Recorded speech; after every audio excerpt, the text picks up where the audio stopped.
नमस्ते दोस्तों, कैसे हैं आप सब। आज की वीडियो आप लोगों के लिए बहुत सारी समस्याओं का समाधान करने वाली है। घर में हमारे बहुत सारी छोटी-छोटी ऐसी समस्याएं आती हैं जिनके सॉल्यूशन हमारे उन्हीं घरों में उन्हीं समस्याओं में छुपे होते हैं, पर हम इनका समाधान जान नहीं पाते हैं। ऐसी ही वीडियो है जो आपको बहुत ज्यादा पसंद आने वाली है। तो चलिए आज की वीडियो शुरू करते हैं। तो कई बार क्या होता है, घर में हमारे पास चौड़ा वाला सेलो टेप होता है, लेकिन हमें चाहिए होता है पतला सेलो टेप। पतला सेलो टेप जब भी खत्म हो जाए और चौड़ा वाला हो, तो उसके लिए बहुत अच्छा सा उपाय है कि चौड़े सेलो टेप को खराब करने की बजाय आप इस टिप को फॉलो कर लीजिए। सबसे पहले आपको चौड़े वाले सेलो टेप का इस तरह से चौड़ा टुकड़ा निकालना है और उसके बाद से किसी भी सरफेस पर, किसी भी जगह पर जहां ये इजिली इसका स्टिकर निकल जाए, उस जगह पर इसको हल्का सा लगा दीजिए। अब इसके बाद से आपको लेना है सीजर। सीजर से आप क्या करेंगे, छोटे-छोटे कट इस तरीके से, जितने भी पतले टेप आपको चाहिए, इस तरह से कट लगा दीजिए। छोटे-छोटे कट लगाते ही हमारा काम आसान हो जाता है। अब जब हम जैसे कोई गिफ्ट रैप करते हैं, कुछ भी ऐसा काम करते हैं जिसमें छोटे-छोटे टेप की ज़रूरत होती है, तो ऐसे जैसे ही आप टेप को निकालेंगे, एक टेप की एक पतली सी स्ट्रिप आपके हाथों में आ जाएगी। जैसे आपको सेलो टेप से मिलता है, वैसे ही स्ट्रिप। तो ये टिप मुझे पर्सनली बहुत ज़्यादा पसंद आई है। मैं जब घर में पतला सेलो टेप नहीं होता, तो चौड़े वाले का इस्तेमाल इसी तरीके से करती हूँ, अपने काम को आसान बना लेती हूँ। नेक्स्ट टिप है, जब हमारे पास जीन्स होती है और जीन्स को हम हैंगर में लगाते हैं। जीन्स को जब भी आप हैंगर में लगाते हैं, तो कुछ बातों का खास ध्यान रखना चाहिए, जिससे जीन्स जो है हैंगर में गिरेगी नहीं। कई बार क्या होता है, हम जीन्स लगाते हैं और ये जीन्स जो है गिरने लगती है भारी होने की वजह से। ऐसे टाइम पर आप क्या करें, वीडियो में दिखाए गए तरीके से आप जीन्स को लगाइए। जैसे आपने जब हम इस तरह से हाफ में लगाते हैं तो ये गिरती है, ये बार बार लुढ़कती है। तो ऐसे टाइम पर जो हमारा बेल्ट वाला पार्ट होता है, उस एक पार्ट में हैंगर का जो ऊपर वाला हिस्सा होता है, इस तरीके से हैंग कर दीजिए। और उसके बाद से आप जीन्स को जहाँ चाहें वहाँ हैंग कर सकते हैं, अलमीरा में, कबर्ड में, या फिर कहीं पर भी डोर के पीछे। इस तरह से जीन्स जो है गिरती नहीं है, फिसल-फिसल कर, और बहुत ही अच्छे से ऑर्गेनाइज़ वे में हमारे कबर्ड में पड़ी होती है। देखने में भी काफ़ी ज़्यादा सुंदर लगती है। घर में कभी-कभी हनी के डिब्बे होते हैं, शहद के। और जैसे अब ये जो शहद है तो मेरे पास तो अभी जम गया है, लेकिन कई बार क्या होता है, लिक्विड शहद जब हम लोग निकालते हैं, तो इसमें अक्सर यही होता है कि जब हम निकालें तो साइड से शहद की चिपचिपाहट डिब्बों पे जम जाती है। ऐसे टाइम पर हम एक छोटा-सा उपाय कर सकते हैं। हमारे पास जैसे घर में पुराने सॉक्स होते हैं, इस तरह के छोटे सॉक्स होते हैं घर में, उनका इस्तेमाल हम इस जगह पर कर सकते हैं।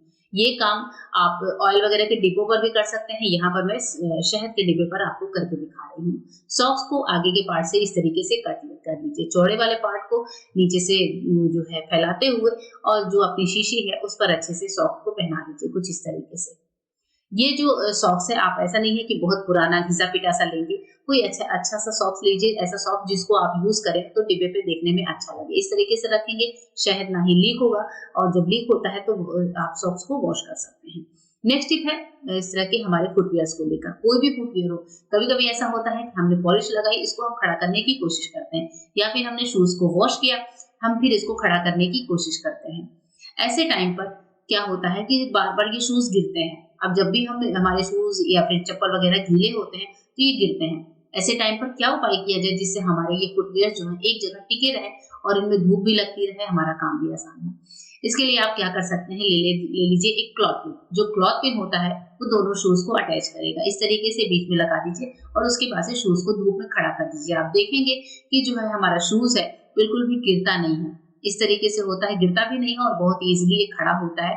आप इसको धूप में रखते हैं तो इसका पानी भी बहुत अच्छे से सूख जाता है। आते हैं अब थ्रेड बॉक्स पर। जो हमारा थ्रेड बॉक्स है घर का, उसकी हालत कुछ यूँ हो चुकी है। हमारा ये जो थ्रेड बॉक्स है, कई बार क्या होता है कि हम मतलब इसको यूज़ करते हैं, ध्यान नहीं देते। मेरे भी थ्रेड बॉक्स की हालत कुछ ऐसी हो गई थी, बहुत ज़्यादा ये बिगड़ गया था।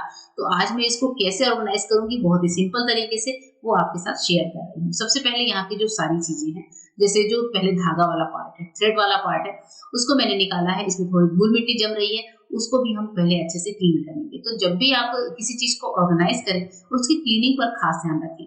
अगर हमने इसकी सारी चीज़ों को निकाल ही दिया है, तो इसको क्लीन करने में कोई बुराई नहीं है। तो मैंने यहाँ पर लिया एक गीला कपड़ा, और गीले कपड़े से मैं पूरे थ्रेड बॉक्स को अच्छे से पोंछ लूँगी।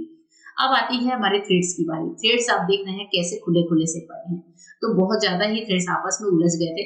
थ्रेड्स को सबसे पहले अच्छे से फोल्ड करेंगे। उसके बाद से अगर आप चाहें तो ऊपर एक कट लगा लीजिए, जैसे मैंने कुछ-कुछ थ्रेड्स में लगाया हुआ है। उस कट से होता ये है कि आप धागे को फँसा कर रखेंगे और नेक्स्ट टाइम धागा आपको ईज़िली मिल जाता है। जो रील वगैरह खत्म हो गई है उनको हटा दीजिए, और जो सुइयाँ लगी हैं उनको हटा दीजिए। सबसे पहले आप सारे धागों को ऑर्गेनाइज़ करके रखेंगे, तो सबसे पहला काम यही हमारा आसान हो जाता है, पहला स्टेप हम यही पार कर लेते हैं। तो मैं यहाँ पर सारे धागों को सबसे पहले अच्छे से ऑर्गेनाइज करके रखूंगी। तो हमारा ये थ्रेड वाला पार्ट ऑर्गेनाइज हो गया है। अब ये जो मेन पार्ट होता है, ये आप देख रहे हैं कितना ज्यादा अस्त व्यस्त सा पड़ा है। इसमें कुछ एक्स्ट्रा चीजें भी हम लोग डाल देते हैं, कभी बच्चे डाल देते हैं। अब ये जो धागे वगैरह हैं, इनको पहले हटा लीजिए। कुछ सुइयां होती हैं, कुछ नई होती है, कुछ पुरानी होती हैं। अगर सुइयों में जंग लग गया है तो उनको हटा दीजिए, नई सुइयों को यूज करना शुरू करिए।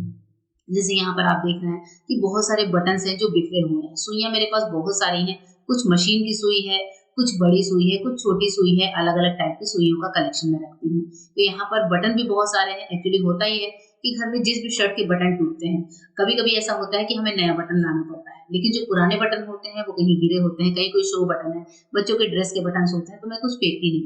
मैं इनको इसी तरह से थ्रेड बॉक्स में रखती हूँ। इसके बाद से मैंने यहाँ पर लिया एक सेफ्टी पिन, और सेफ्टी पिन में हम क्या करेंगे, अपने एक साइज के जो बटन्स हैं उनको ऑर्गेनाइज करके रखेंगे। लेकिन जो सबसे पहली सेफ्टी पिन है उसमें मैं हुक लगा कर रख रही हूँ।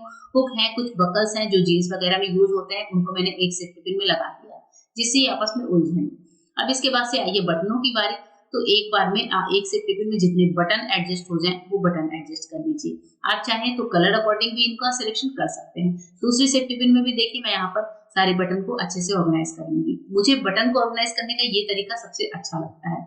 और जब जरूरत होती है तो आप सेफ्टी पिन का हुक खोलकर सारे बटन्स को निकाल सकते हैं। तो इस तरह से जितने भी बटन हैं उन सबको आप सेफ्टी पिन में ऑर्गेनाइज करिए। उसके बाद से हमारे जो शो बटन है उनको मैंने रख दिया जिप लॉक में, क्योंकि इनमें जो है छेद नहीं होता, जिससे हम इनको किसी पिन वगैरह के सहारे ऑर्गेनाइज नहीं कर सकते। बाकी जो फालतू की चीजें थी वो मैंने फेंक दी है, इनको भी हम अच्छे से क्लीन कर लेते हैं। अब अच्छे से इनको साफ करने के बाद जो है अब हम ऑर्गेनाइज करेंगे इनको। तो देखिए यहाँ पर जो मैंने सेफ्टी पिन में बाकी चीजें लगाई थी उनको मैंने एक पार्ट में रखा है। उसके बाद से मेजरिंग टेप है वो रख दिया है, सेलो टेप वगैरह है वो रखा है। साथ ही अब बारी है सुइयों की। हमारे पास जो बड़ी सुइयां हैं, जो मशीन की सुई है, उसको यूज करती हूँ मैं पुराने पेन में। पेन है टूटा हुआ है, पीछे का पार्ट खोल लीजिए, और जो सुई है मोटी वाली, स्पेशली मशीन वाली सुई, उसमें हम इसको डाल के रखेंगे। तो मैं जो है ये टूटा हुआ पेन हमेशा रखती हूँ अपने थ्रेड बॉक्स में। इससे सुई जो है हाथों में चुभती भी नहीं है, और जब जरूरत होती है तो वो इजीली मिल भी जाती है। अब इसके बाद से पीछे का कैप बंद करिए। हमारी जो मोटी मोटी सुई है वो एक जगह पे सेट हो चुकी है।